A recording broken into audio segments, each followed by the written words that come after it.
ಯೋಗಿ ನಡೆದಿದ್ದೇ ದಾರಿ ಅನ್ನೋ ಹಾಗೆ ಅಲ್ಲಿರುವಂತವ್ರನ್ನ ಸರಿಯಾಗಿ ಹತೋಟಿಯಲ್ಲಿ ಇಟ್ಟುಕೊಂಡಿದ್ದಾರೆ. ಕರ್ನಾಟಕಕ್ಕೂ ಕೂಡ ಯೋಗಿ ಬರಲಿದ್ದಾರೆ. ಕರ್ನಾಟಕವನ್ನು ಕೂಡ ಯೋಗಿ ರೀತಿ ಬುಲ್ಡೋಜರ್ ಸರ್ಕಾರದ ರೀತಿ ಮಾಡ್ಲಿಕ್ಕೆ ಹೊರಟಿದ್ದಾರೆ. ಹಾಗಾದ್ರೆ ಕರ್ನಾಟಕದ ಆ ಯೋಗಿ ಯಾರು? ಕರ್ನಾಟಕದಲ್ಲಿ ಯೋಗಿ ಬಂದ್ರೆ ಯಾವೆಲ್ಲ ಅಭಿವೃದ್ಧಿಗಳಾಗುತ್ತೆ? ಇದೇ ಇವತ್ತಿನ ವಿಶೇಷ ಕಾರ್ಯಕ್ರಮ ಕರ್ನಾಟಕಕ್ಕೆ ಇವರೇ ಯೋಗಿ. ನಾನು ಕಾವ್ಯ.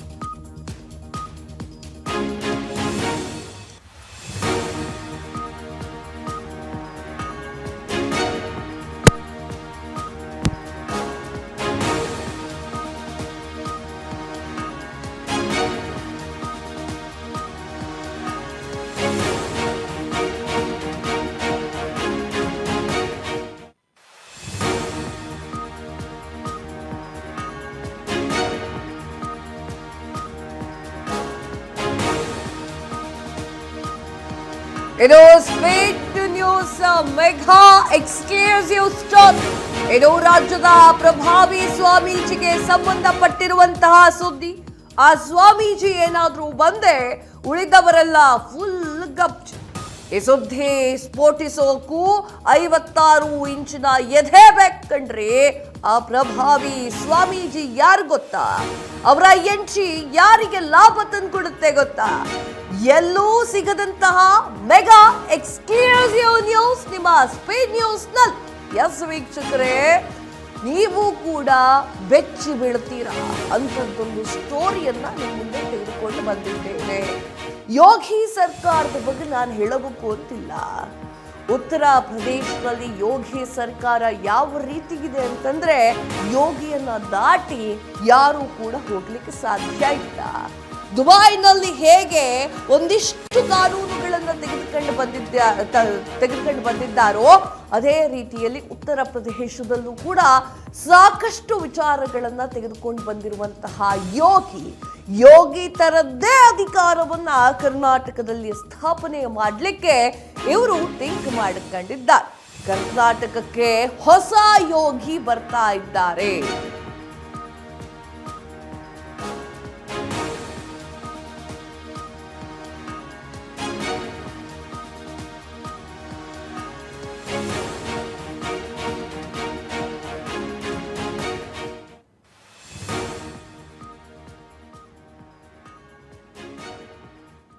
ಇದು ರಾಜ್ಯದ ಪ್ರಭಾವಿ ಸ್ವಾಮಿಗೆ ಸಂಬಂಧಪಟ್ಟಿರುವಂತಹ ಸುದ್ದಿ. ಆ ಸ್ವಾಮೀಜಿ ಭಾರತೀಯ ಜನತಾ ಪಾರ್ಟಿಗೆ ಸೇರೋದು ಫಿಕ್ಸ್. ಪ್ರಭಾವಿ ಸ್ವಾಮೀಜಿಯನ್ನ ಬಿಜೆಪಿಗೆ ಕರೆತರಲಿಕ್ಕೆ ನಡೆದೇ ಬಿಟ್ಟಿದೆ ಮೆಗಾ ಪ್ಲಾನ್.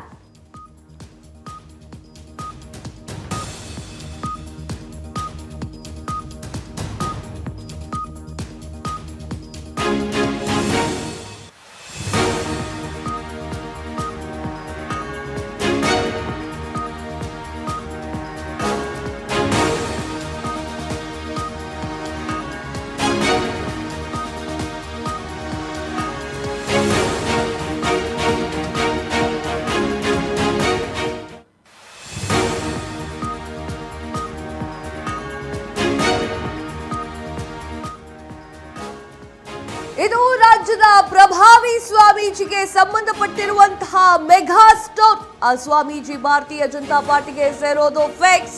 ಪ್ರಭಾವಿ ಸ್ವಾಮೀಜಿಯನ್ನ ಬಿಜೆಪಿಗೆ ಕರೆತರಲಿಕ್ಕೆ ನಡೆದಿದೆಯಾ ಮಾಸ್ಟರ್ ಪ್ಲಾನ್. ಬಲಿಷ್ಠ ಸ್ವಾಮೀಜಿಯ ಮೂಲಕ ಬಿಜೆಪಿಯ ಭಾರಿ ರಣತಂತ್ರ. ಆ ಸ್ವಾಮೀಜಿ ಬಿಜೆಪಿಗೆ ಎಂಟ್ರಿ ಕೊಟ್ರೆ ಮುಗ್ದೇ ಹೋಯ್ತು, ಎಲ್ಲಾ ಚೇಂಜ್ ಆಗ್ಬಿಡುತ್ತೆ. ರಾಜ್ಯ ರಾಜಕಾರಣದಲ್ಲಿ ಅಲ್ಲೋಲ ಕಲ್ಲೋಲ ಫಿಕ್ಸ್ ಹೇಳೋಕೆ ರೆಡಿಯಾಗಿ. ಎಸ್ ವೀಕ್ಷಕರೇ, ಆ ಸ್ವಾಮೀಜಿ ಏನಾದ್ರೂ ಎಂಟ್ರಿ ಕೊಟ್ರೆ ಬಿಜೆಪಿಯಲ್ಲಿ ಅಲ್ಲೋಲ ಕಲ್ಲೋಲ ಸೃಷ್ಟಿಯಾಗೋದಂತೂ ಸತ್ಯ. ಈಗ ರಾಜ್ಯಾಧ್ಯಕ್ಷ ಸ್ಥಾನ ನನಗೆ ನಿನಗೆ ಬೇರೆಯವರಿಗೆ ಅಂತ ಕೂತ್ಕೊಂಡಿದ್ದಂತಹ ಬಿಜೆಪಿ ಎಲ್ಲೋ ಆಡಳಿತ ಪಕ್ಷದ ಒಂದಿಷ್ಟು ಹುಳುಕು ಕೊಳಕುಗಳನ್ನ ಹೇಳದೇನೆ ಕುತ್ಕೊಂಡಿದ್ದಂತಹ ಬಿಜೆಪಿ ಆ ಸ್ವಾಮೀಜಿ ಎಂಟ್ರಿ ಆಗ್ಬಿಟ್ರೆ ಎಲ್ಲ ಹುಳುಕು ಕೊಳಕುಗಳನ್ನ ಹೊರಗಡೆ ತರ್ತಾರೆ. ಹೇಗೆ ಯೋಗಿಯನ್ನ ನೋಡಿರ್ತೀರೋ, ಯೋಗಿ ಪ್ರೋ ಮ್ಯಾಕ್ಸ್ ಅಂತಾನೆ ಹೇಳಬಹುದು, ಆ ರೀತಿಯಾಗಿ ಕರ್ನಾಟಕದಲ್ಲಿ ಆ ಸ್ವಾಮೀಜಿ ಸಂಚಲನವನ್ನ ಮೂಡಿಸಲಿಕ್ಕೆ ರೆಡಿ ಆಗಿದ್ದಾರೆ. ಯಾವ ರೀತಿಯಾಗಿ ಹಿಂದೂ ಧರ್ಮವನ್ನ ಎತ್ತಿ ಹಿಡಿಯುವಂತಹ ಕೆಲಸವನ್ನ ಯೋಗಿ ಆದಿತ್ಯನಾಥ್ ಮಾಡಿದ್ರು, ಯಾವಾಗ ಬುಲ್ಡೋಜರ್ ಅಧಿಕಾರವನ್ನ ಸ್ಥಾಪನೆ ಮಾಡಿದ್ರು, ಯಾರು ತಪ್ಪು ಮಾಡಿದ್ದಾರೆ ರೇಪ್ ಮಾಡಿದವರಿಗೆ ಶಿಕ್ಷೆ ಕೊಡದೆ ಅಲ್ಲೇ ಎನ್ಕೌಂಟರ್ ಮಾಡಿಸ್ತಾರೋ, ಅದೇ ರೀತಿ ಯೋಗಿ ರೀತಿಗೆ ಕಟ್ಟುನಿಟ್ಟಿನ ಕಟ್ಟಾಳು ಬರಲಿಕ್ಕೆ ಕಾಯ್ತಾ ಇದ್ದಾರೆ. ಕರ್ನಾಟಕದಲ್ಲಿ ಅವರೇನಾದರೂ ಅಲಂಕಾರ ಮಾಡ್ಬಿಟ್ರೆ ಆ ಒಂದು ಸೀಟ್ನ ಯಾರು ಕೂಡ ಅಲ್ಲಾಡ್ಸಕ್ಕಾಗಲ್ಲ ರೀ. ಬಿಜೆಪಿಯನ್ನ ಯಾರು ಕೂಡ ಮುಟ್ಲಿಕ್ಕೆ ಸಾಧ್ಯವೇ ಇಲ್ಲ. ಆ ರೀತಿಯ ಸ್ವಾಮೀಜಿಯವರು ಮೋದಿಗೂ ಬೇಕು, ಯೋಗಿಗೂ ಬೇಕು, ಅಮಿತ್ ಶಾಗೂ ಬೇಕು, ಎಲ್ಲರಿಗೂ ಬೇಕು. ಕರ್ನಾಟಕದಲ್ಲಿ ಎಲ್ಲೋ ಒಂದು ಕಡೆ ಬಿಜೆಪಿ ಸೈಲೆಂಟ್ ಆದಂಗೆ ಕಾಣಿಸ್ತಾ ಇದೆ. ಬಿಜೆಪಿ ತಾನು ಮಾತನಾಡುವಂತಹ ಆ ಒಂದು ಸಮಯದಲ್ಲಿ ಮಾತನಾಡ್ತಾ ಇರಲಿಲ್ಲ. ತಾನು ಹೇಳಬೇಕಾಗಿರುವಂತಹ ವಿಚಾರಗಳಿಂದ ಸ್ವಲ್ಪ ಮಟ್ಟಿಗೆ ಹೇಳಿ ಇನ್ನು ಸ್ವಲ್ಪ ಮಟ್ಟಿಗೆ ಸುಮ್ಮನೆ ಇರ್ತಿತ್ತು. ಇದನ್ನೆಲ್ಲವೂ ಕೂಡ ಕೇಂದ್ರ ಸರ್ಕಾರ ನೋಡ್ತಾ ಇತ್ತು. ಕರ್ನಾಟಕದಲ್ಲಿ ಬಿಜೆಪಿ ಇದೆ, ತನ್ನ ಬಾಹುಗಳನ್ನು ಚಾಚಬೇಕು ಅನ್ನುವಂತಹ ಕಾರಣಕ್ಕಾಗಿ ಈ ಸ್ವಾಮೀಜಿನ ರಣರಂಗಕ್ಕೆ ಇಳಿಸ್ತಾ ಇದ್ದಾರೆ. ಈ ಸ್ವಾಮೀಜಿಗೆ ಯಾವುದೇ ರೀತಿಯ ಆಸೆ ಇಲ್ಲ, ಹೆಂಡತಿ ಇಲ್ಲ, ಮಕ್ಕಳಿಲ್ಲ, ಸಂಬಂಧಿಕರಿಲ್ಲ, ಎಲ್ಲವನ್ನ ತೊರೆದು ನಿಜಕ್ಕೂ ಸ್ವಾಮಿಯಾದವರು, ನಿಜಕ್ಕೂ ದೀಕ್ಷೆಯನ್ನ ಪಡ್ಕೊಂಡವರು, ನಿಜಕ್ಕೂ ಧ್ಯಾನ ಮಾಡ್ತಾ ಇರೋರು, ನಿಜಕ್ಕೂ ಆ ಸನ್ಯಾಸತ್ವದ ಜೀವನವನ್ನ ಶುರು ಮಾಡಿ ಅದರಲ್ಲಿ ಆರಾಮಾಗಿ ಜೀವಿಸ್ತಾ ಇರುವಂತಹ ಸ್ವಾಮೀಜಿ ಇವರೇನಾದರೂ ಕರ್ಕಂಡು ಬಂದು ಕೂರಿಸ್ಬಿಟ್ರೆ ಬಿಜೆಪಿಯಲ್ಲಿ ಒಕ್ಕಲಿಗರ ಮತವೂ ಬೀಳುತ್ತೆ, ಲಿಂಗಾಯತರ ಮತವೂ ಬೀಳುತ್ತೆ, ದಲಿತರ ಮತವೂ ಬೀಳುತ್ತೆ, ಎಲ್ಲರ ಮತವೂ ಕೂಡ ಬೀಳುತ್ತೆ. ಎಲ್ಲರಿಗೂ ಬೇಕಾಗಿರುವಂತಹ ಸ್ವಾಮೀಜಿ ಕರ್ನಾಟಕದವರವರು. ಮೋದಿಗೂ ಕೂಡ ತುಂಬಾ ಫೇವ್ರೇಟ್ ಆಗಿರುವಂತಹ ಸ್ವಾಮೀಜಿ. ಹಾಗಾದ್ರೆ ಆ ಸ್ವಾಮೀಜಿ ಯಾರು? ಸ್ವಾಮೀಜಿ ಮಾಡಿರುವಂತಹ ಯಾವ ಕೆಲಸ ಕೇಂದ್ರ ಸರ್ಕಾರದ ಕಣ್ಣಿಗೆ ಬಿದ್ದಿದೆ? ಈಗ ನೋಡ್ತಾ ಇರಬಹುದು ನೀವು, ಕರ್ನಾಟಕದಲ್ಲಿ ಏನ್ ನಡೀತಾ ಇದೆ ಅಂತ ಹೇಳಿ. ಕರ್ನಾಟಕದಲ್ಲಿ ಆಡಳಿತ ಪಕ್ಷ ಮಾಡಿರುವಂತಹ ಎಡವಟ್ಟುಗಳನ್ನ ಬಿಜೆಪಿಯವರು ಹೇಳುವಲ್ಲಿ ಎಡವುತ್ತಾ ಇದ್ದಾರೆ. ಅದರಲ್ಲೂ ಕೂಡ ಸಾಕಷ್ಟು ಜನ, ಬೆರಳೆಣಿಕೆಯಷ್ಟು ಜನ ಮಾತ್ರ ಇದರ ಬಗ್ಗೆ ಮಾತನಾಡ್ತಾ ಇದ್ದಾರೆ ಹೊರತು ಮತ್ಯಾರೂ ಕೂಡ ಮಾತನಾಡ್ತಾ ಇಲ್ಲ.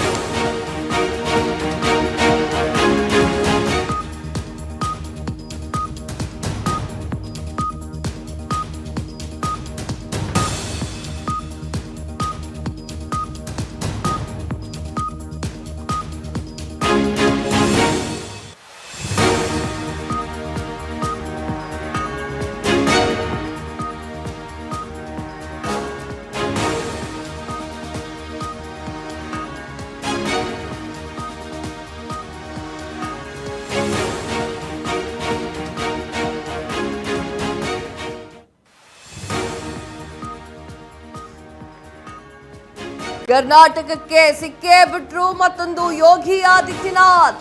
ಆ ಸ್ವಾಮೀಜಿ ಬಗ್ಗೆ ಪ್ರಧಾನಿ ಮೋದಿ ಯೋಗಿ ಮಹತ್ವದ ಚರ್ಚೆ. ನಿನ್ನೆ ಮೋದಿ ಹಾಗೂ ರಿಯಲ್ ಯೋಗಿ ಆದಿತ್ಯನಾಥ್ ಅವರು ಮೀಟಿಂಗ್ ಮಾಡಿದ್ದಾರೆ. ಆ ವೇಳೆ 20 ನಿಮಿಷ ಕರ್ನಾಟಕಕ್ಕಾಗಿ ಸಮಯವನ್ನ ಕೊಟ್ಟಿರುವಂತಹ ನಾಯಕರು, ರಾಜ್ಯದ ಯೋಗಿ ಬಗ್ಗೆ ಮಾತನಾಡಿದಂತಹ ಮೋದಿ ಹಾಗೂ ಯುಪಿ ಸಿಎಂ.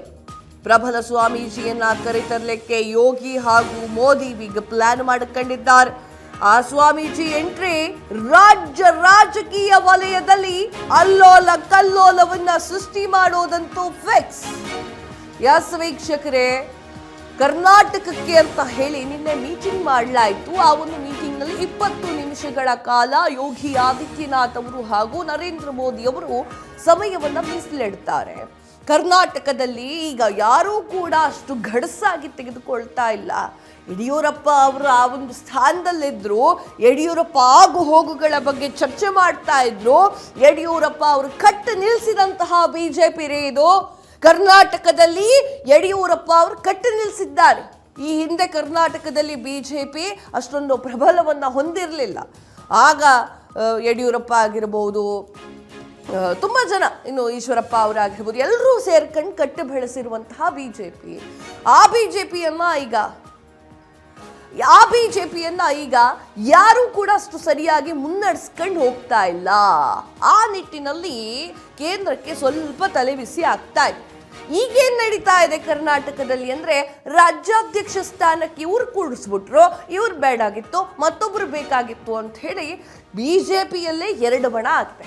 ಒಂದು ವಿಜೇಂದ್ರ ಅವ್ರ ಬಣ ಆದ್ರೆ, ಇನ್ನೊಂದು ಕಡೆ ರೆಬಲ್ಸ್ ಬಣ ಅಂತ ಹೇಳಿ ಒಂದಿಷ್ಟು ಜನ ಸೇರ್ಕೊಂಡಿದ್ದಾರೆ. ಇದ್ದಾಗ ಹೆಂಗಾಗುತ್ತೆ ಅಂತಂದ್ರೆ, ವಿರೋಧ ಪಕ್ಷದಲ್ಲಿ ಇದ್ಕೊಂಡು ಮಾಡುವಂತಹ ಕೆಲಸಗಳನ್ನ ಮಾಡದ ಬಿಟ್ಟುಬಿಟ್ಟು ತಮ್ಮಲ್ಲೇ ಕಿತ್ತಾಡ್ತಾ ಇದ್ದಾರೆ.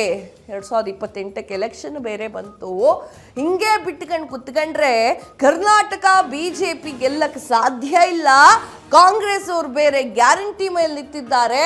ಆ ಒಂದು ಕಾರಣಕ್ಕೆ ನಾವೇನಾದ್ರೂ ಒಂದು ಮಾಡಬೇಕು, ಯಾರನ್ನಾರು ಕರ್ಕೊಂಡು ಬರಲೇಬೇಕು, ಯೋಗಿ ತರ ಇರಬೇಕು, ಯೋಗಿ ನಡೆಸ್ತಾ ಇರುವಂತಹ ಸರ್ಕಾರದ ರೀತಿಯೇ ಕರ್ನಾಟಕ ಕೂಡ ಆಗಬೇಕು ಅನ್ನುವಂತಹ ನಿಟ್ಟಿನಲ್ಲಿ ಯೋಚನೆ ಮಾಡಿ, ಮೀಟಿಂಗ್ ಮಾಡಿ ತೆಗೆದುಕೊಂಡಿರುವಂತಹ ನಿರ್ಧಾರ ಇದು.